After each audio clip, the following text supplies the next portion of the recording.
Bonjour, frères et sœurs.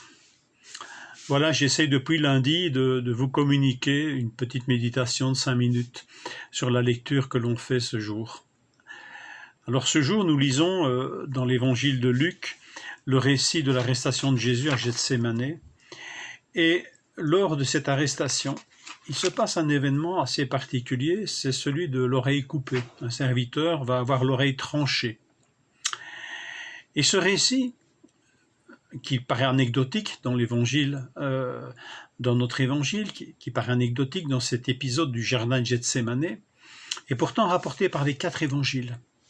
Et chaque évangile apporte des détails qui lui est propre, chaque évangile.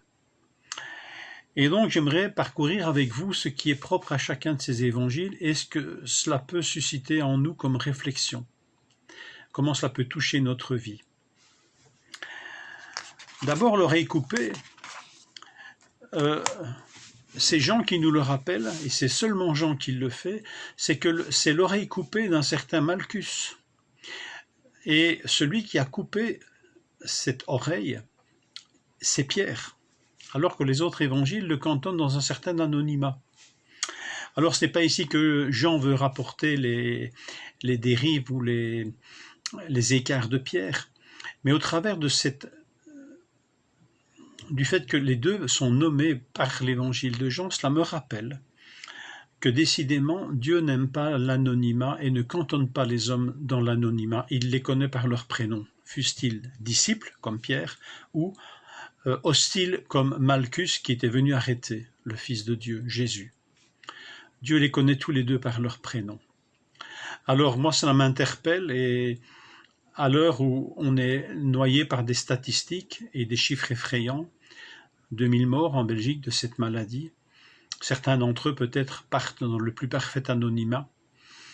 Et c'est un drame. Alors, je ne sais pas ce que nous pouvons faire en tant que chrétiens, mais ça m'interpelle. Et nous pourrions en tout cas invoquer le Seigneur afin que nous ne cantonnions pas des tas de gens dans un anonymat, que nous apprenions en tant que disciples de Christ à connaître au moins le prénom des gens et à ne pas les cantonner par des qualificatifs parfois peu reluisants. Seigneur, garde-nous de cantonner les humains à un strict anonymat. Par Jean, tu nous rappelles que tu connais les hommes par leur prénom. C'est l'oreille du serviteur que Pierre a coupée.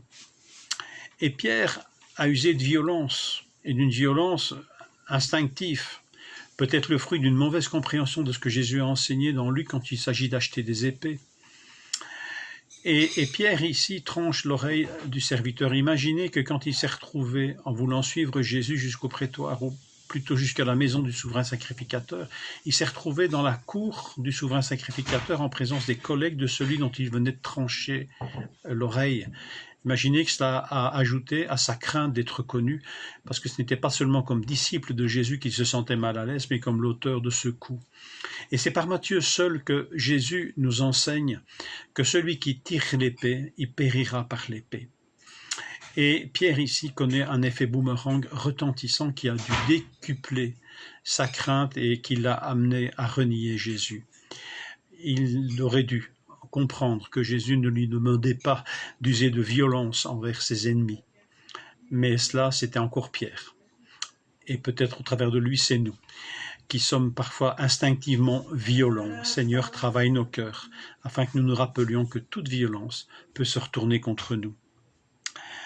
C'est l'oreille coupée qui nous rappelle que Marc, dans son évangile, est le seul à nous rapporter que quand les disciples s'enfuirent, après cet épisode de l'oreille coupée, il y avait un jeune homme aussi qui lui suivit le courant et s'enfuit lui aussi. Et on lui prit même son seul vêtement, un drap, et ce pauvre garçon s'enfuit tout nu.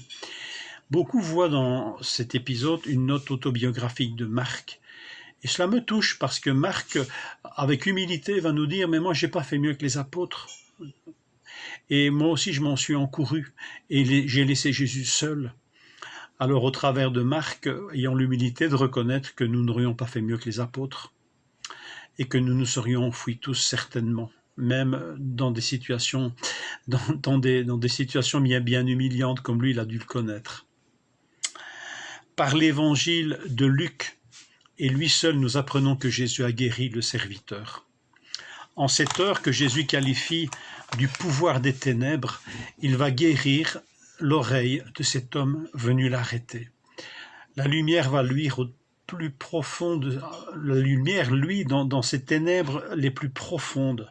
Le bien triomphe du mal. Alors, nous pouvons prier et continuer à prier pour que ces malades, victimes actuellement de ce coronavirus, soient-ils disciples, soient-ils hostiles, eh bien soient visités, soient au bénéfice d'une guérison que le Seigneur peut leur envoyer.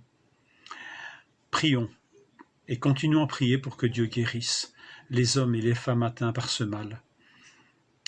Je vous souhaite une bonne journée et que cette oreille coupée puisse nourrir peut-être quelques réflexions pendant cette journée. Que le Seigneur vous bénisse.